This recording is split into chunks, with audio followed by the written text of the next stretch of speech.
Hey everyone, hope your summer's going well. Not much of it left. It is August 28th, 2016, and here's the EcoInvestment update for today. And the big question that a lot of people ponder and you sometimes hear discussed on some of the talking head financial shows is, are we on the verge of some financial disaster, some big cataclysmic disaster? And what's the relation to the market that we have? And they're really two distinct things, the economy and the stock market. And as I've said before, through history, the stock market and the economy basically move in lockstep, but sometimes they can be very out of phase, tremendously out of phase, as was the case from late 1928 to through the crash of 1929. And well, the stock market was telling a much different forecast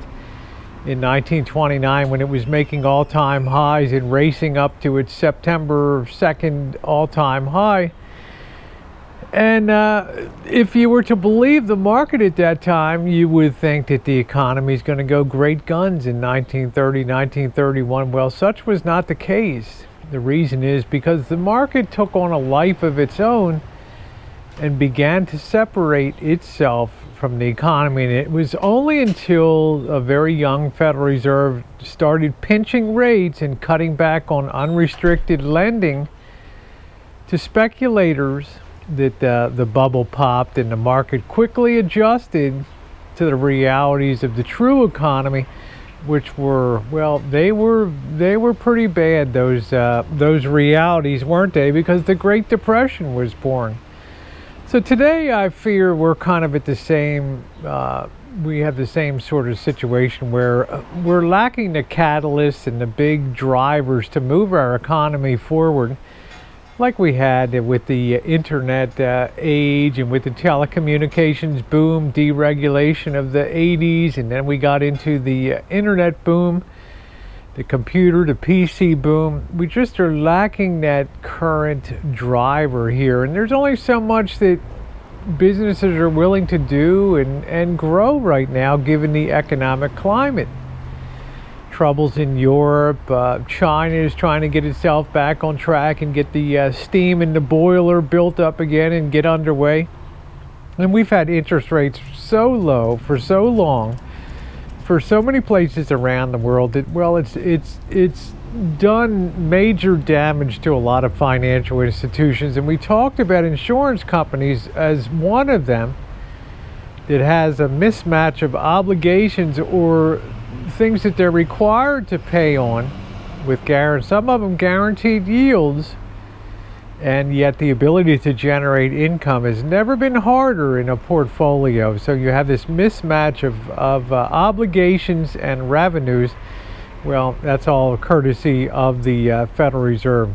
The question is, if you were to borrow money for a business at 4% or borrow at, say, 2%, is it really much of a difference in the scheme of whether your business will be successful or not? This is one of the issues that bothers me about the Federal Reserve, is they think that everything hinges on interest rates. And, well, at both ends of the spectrum, it probably does. If interest rates are too high, like 1980 when Paul Volcker raised rates to crush inflation. We had a very terrible downspin in 1981 that caused Ronald Reagan to introduce the Economic Recovery Act of 1981, with a reduction in tax rates and other things.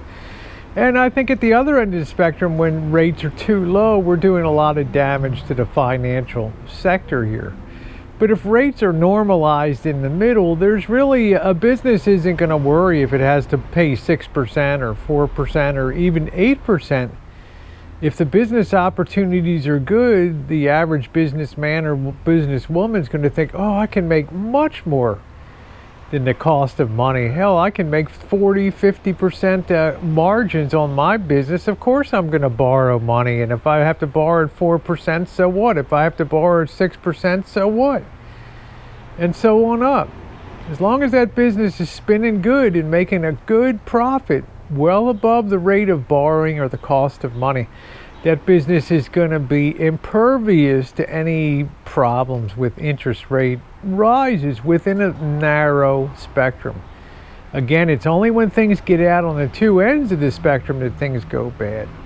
So for the Fed to put all of its eggs in one basket and say, well, lowering interest rates will be the cure-all for all, doesn't work when a basic economic drivers, inventiveness, creativeness, necessity, are absent in the economy today. We're missing that next big, great thing to push us on. And just because the Fed creates the preconditions for prosperity doesn't mean that prosperity follows. Are we on the verge of an economic catastrophe? We very well could be.